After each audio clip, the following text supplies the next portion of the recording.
Olá, seja muito bem-vindo ao Redação Novo Tempo mais uma vez. É um prazer ter a sua companhia. Você que acompanha pela TV Novo Tempo, quem sabe pela rádio, está escutando a gente. Seja muito bem-vindo para participar com a gente de mais uma noite de discussões aqui. Hoje, mais uma vez, a gente tem um convidado especial. Dessa vez é o professor sociólogo, isso mesmo, Marcos Eduardo de Lima. Professor, muito obrigado pela sua companhia, pela presença, viu? Obrigado, prazer é meu estar aqui com vocês.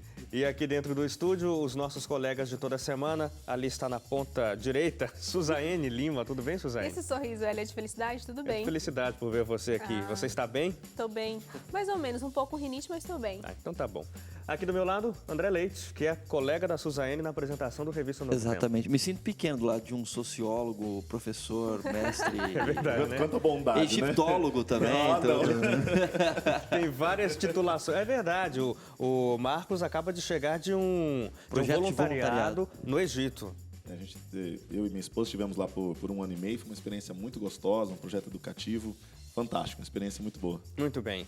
E ali, Wagner Cantor, apresentador do Identidade Geral. Tudo bem, Wagner? Tudo bem, Hélio. Só complementando essa história do estamos nos sentindo pequenos diante do sociólogo, eu já falei que hoje é o seguinte, a gente vai fazer perguntas para o Marcos, entendeu? É uma coletiva. É isso que vai acontecer hoje aqui no Redação. Acho que o produtor do programa vai se posicionar contra, ele gosta que a gente conhando. Gente, vocês vão se arrepender, viu? O sociólogo tem a maneira de ter um olhar meio torto, assim, a respeito do mundo e das coisas, viu? E o clima de descontração espero que perdure ao longo do programa inteiro. Hoje a gente fala sobre as consequências do pedido de abertura de um impeachment da presidente Dilma Rousseff. Também vamos falar sobre as eleições legislativas da Venezuela, o aumento no número de negros nas universidades e ainda sobre a prefeitura aqui no Brasil que decidiu cancelar as festas de final de ano para poder reformar 2 escolas municipais. Mas é claro, você pode participar desse debate junto com a gente e quem dá a dica para você é Wagner Cantori. É isso mesmo. A gente não quer ficar conversando sozinhos aqui, a gente gostaria da sua participação. Você já sabe como, né? novotempo.com/jornalismo, facebook.com/ntjornalismo, Twitter e Instagram, @ntjornalismo.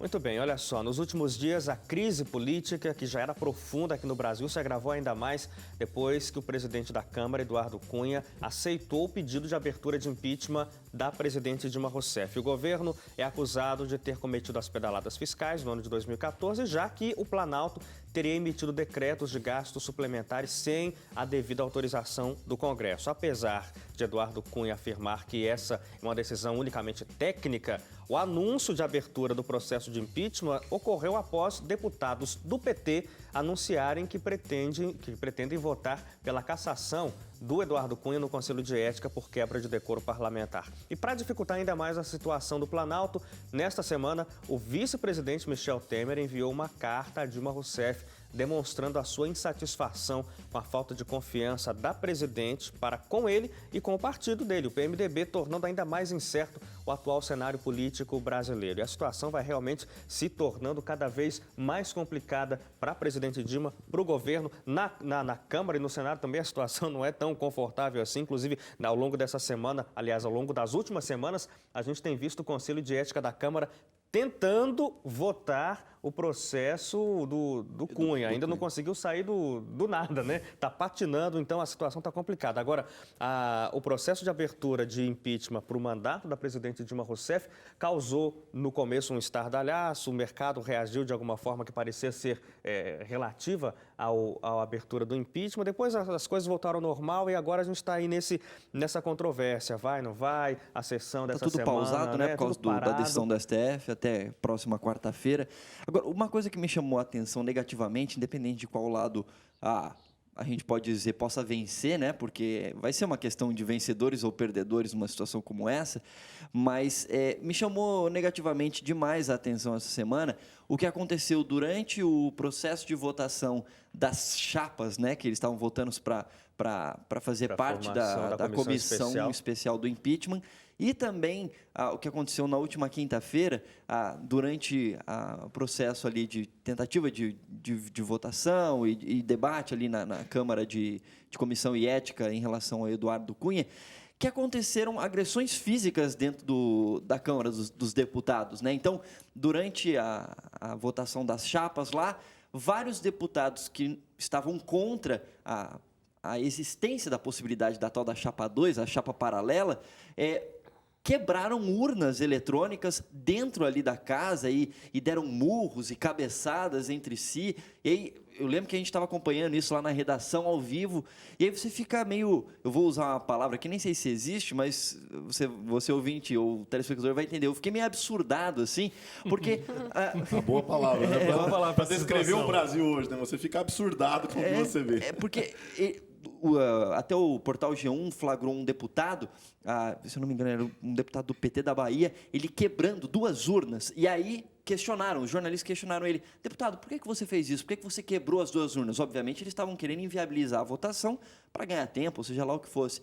E aí ele falou assim: não, isso aqui não é notícia. Notícia é essa palhaçada que estão fazendo, alguma coisa assim. Ou seja, ele quebrou o patrimônio público ali dentro da Câmara dos Deputados e falou: não, isso aqui não interessa. É a mesma coisa no Comitê de Ética, que 2 deputados ali saíram se estapeando e aí tiveram que ser segurados por outros colegas. Então, assim, isso mostra o tipo de representantes políticos que ainda fazem parte, pelo menos a gente pode falar nesse momento, da Câmara dos Deputados do Brasil, e que, obviamente, não deveriam estar ocupando as funções que ocupam se são capazes de tomar atitudes, inclusive de agressões físicas como essa, dentro da própria casa, né? Olha, André, você sabe, de fato, para mim o que me chama a atenção não é muito a questão de agressão física, tá? Porque às vezes também há um certo exagero da mídia, né?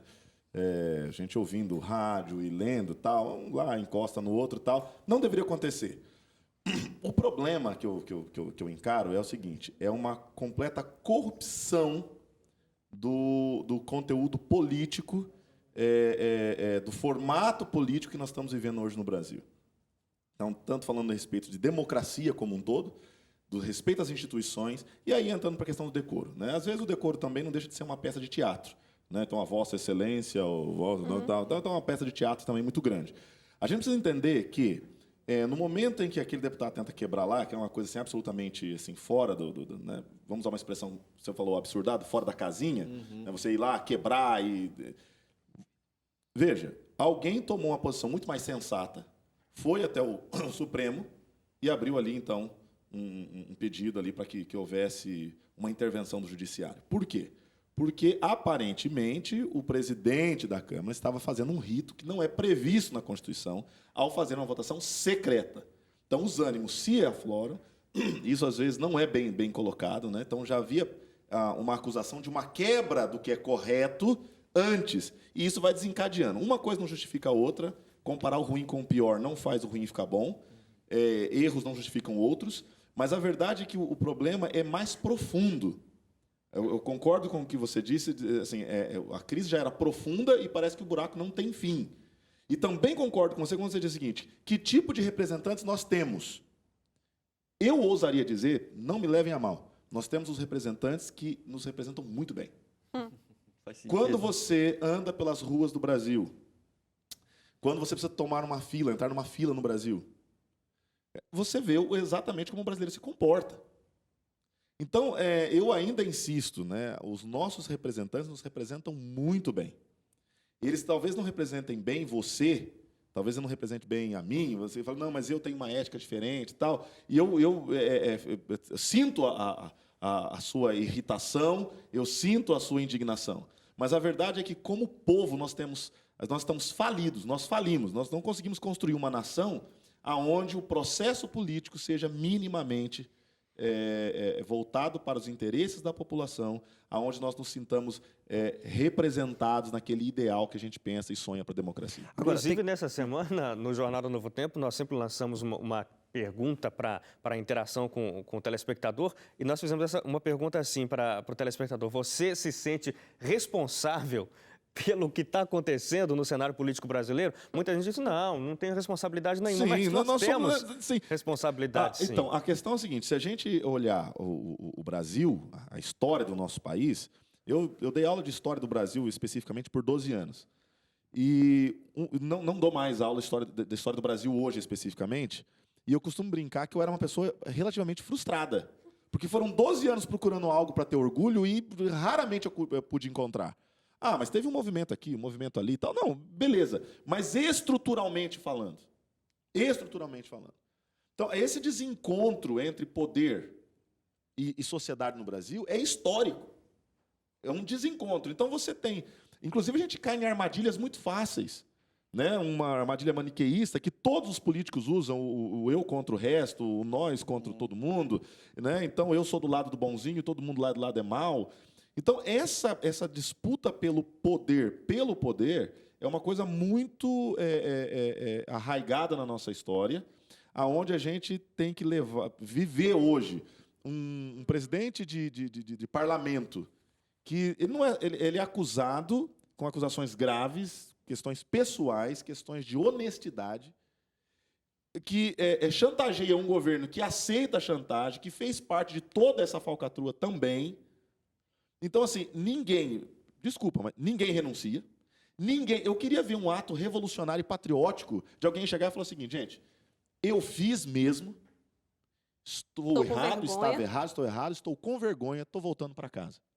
Esse seria, assim, a única coisa que me assustaria no que possa ter acontecido, está acontecendo, positivamente, né? Porque assustar negativamente tem o tempo todo. Mas eu não me assusto mais com nada negativamente. O professor falou sobre disputa de poder e eu me lembrei de uma cronologia que eu vi no Estadão e eu achei fantástico o material, inclusive muito didático, né? Principalmente para mim que não sou tão expert em política.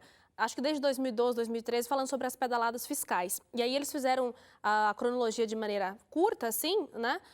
E aí você vai passando de um por um e você descobre, ou melhor, você descobre não, você se atenta que durante todo esse tempo, desde 2012, 2013 para cá, foi sempre esse bolo de neve aí, disputa por poder. Uma hora um acusava e aí o outro ia lá e tentava... mostrar, como é que fala? Como é que a gente fala quando a pessoa recorre, né? E de repente entrava uma outra pessoa levantando uma outra bola, um terceiro na jogada. E o tempo todo parece que a gente viveu essa crise dessa disputa por poder, de quem queria derrubar quem, e as coisas não aconteceram pra gente como população, né? Uma coisa que eu queria colocar dentro desse contexto todo, e independente de qual lado esteja o nosso ouvinte ou telespectador, se é a favor do impeachment da presidente ou é contrário, eu acho que o quanto antes isso acabar, eu acho que pode ser melhor para o país no sentido de que, nesse momento, as discussões, inclusive no Legislativo, elas ficam um pouco travadas em relação a coisas que poderiam fazer o país avançar. Então, você tem discussões dentro dessa pauta e o pessoal fica travado em tentar argumentar mostrar em relação a quem fica, quem sai, etc. E aí outras questões que são essenciais, que poderiam ajudar, inclusive, o país a superar esse momento, etc., acabam sofrendo. Então, quanto mais rápido for essas decisões, independente para qual lado seja, eu tenho a impressão de que isso pode ser bom, de alguma maneira, para que o país possa voltar a avançar. Será bom.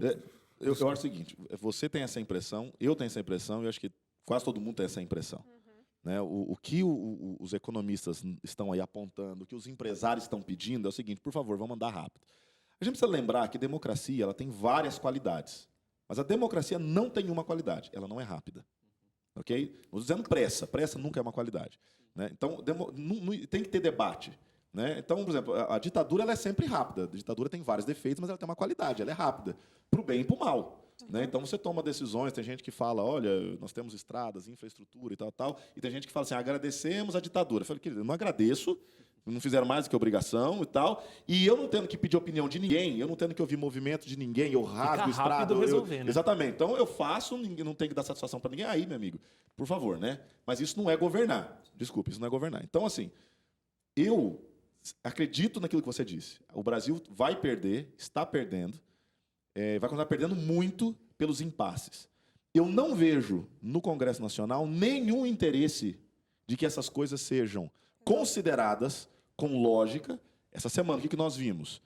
7 vezes você tem lá protelações para poder resolver o problema do Cunha, que é para ainda abrir um processo. Sim. Quer dizer, não é nem o tribunal ali que vai dizer o que é o que não é. É para abrir. E os caras de um lado e de outro. Essas brigas que nós vimos essa semana, que passou, desculpa, para mim, tudo isso é um teatro. de encostar, né?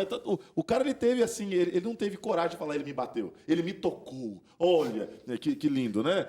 Então, assim, só falta falar, de mim saiu o poder, né? Porque eles realmente eles se acham, assim, deuses lá em cima, intocáveis. Então, assim, é muito complicado a gente ter esperança. Eu não estou querendo ser tão pessimista, eu estou um pouco pessimista por um lado, eu sou um otimista inveterado por outro, eu acredito no país, eu acredito que o Brasil não está vivendo a pior crise da história, nós já passamos por momentos mais difíceis, mas é fato, eu concordo com você, nós poderíamos ter um horizonte um pouco mais claro e brilhante se nós resolvêssemos esse problema político rapidamente. Porém, eu discordo de algumas coisas que são ditas por aí. Por exemplo, eu estou fazendo aqui uma apreciação técnica. Mentira. No reino do poder não existe nada técnico. No reino do poder tudo é político. Entende? Mesmo que eu decida fazer o que é certo, é político. Mesmo que eu tenha embasamento técnico, a minha atitude é política. A evidência disso, a gente está tendo que encerrar o bloco, mas a evidência disso, no caso específico, por exemplo, do impeachment, é que se a Dilma tiver bom apoio no Congresso, ela vai ficar. Se ela tiver menos apoio, ela sai. Independentemente do que esteja Independentemente do que esteja, do que tenha sido feito ou não feito. A gente tem que ir para o intervalo agora, mas a oposição conquistou a maioria nas eleições legislativas na Venezuela. E a gente discute sobre isso aqui daqui a pouco, depois do intervalo. Fica por aí.